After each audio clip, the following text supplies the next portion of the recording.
मेरे एक वकील दोस्त हैं, सुप्रीम कोर्ट में प्रैक्टिस करते हैं। मैंने उनसे पूछा कि भारत में ब्रिटेन की महारानी आए और उसको बिना वीजा के भारत में घुसने की परमिशन मिले, इस बात की कोई लीगल वैलिडिटी है क्या?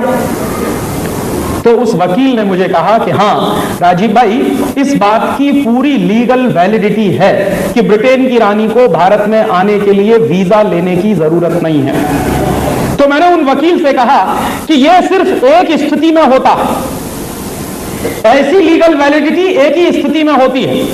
और वो स्थिति क्या होती है कि मान लीजिए आप जब हिंदुस्तान से अमेरिका जाएं या इंग्लैंड जाएं या फ्रांस जाएं या किसी भी देश में जाएं और वापस अपने देश में लौटें, तो आपको वीजा नहीं पूछा जाएगा, आपका पासपोर्ट भी चेक नहीं किया। क्यों? क्योंकि आप अपने ही देश में वापस लौट रहे हैं।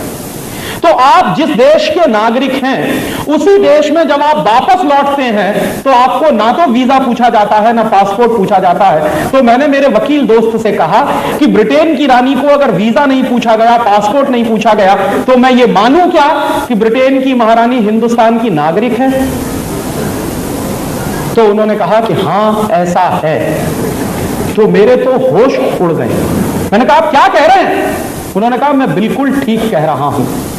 तो मैंने कहा कि अगर ब्रिटेन की महारानी हिंदुस्तान की नागरिक है और इस बात की लीगल वैलिडिटी है, तो हमारी आजादी का मतलब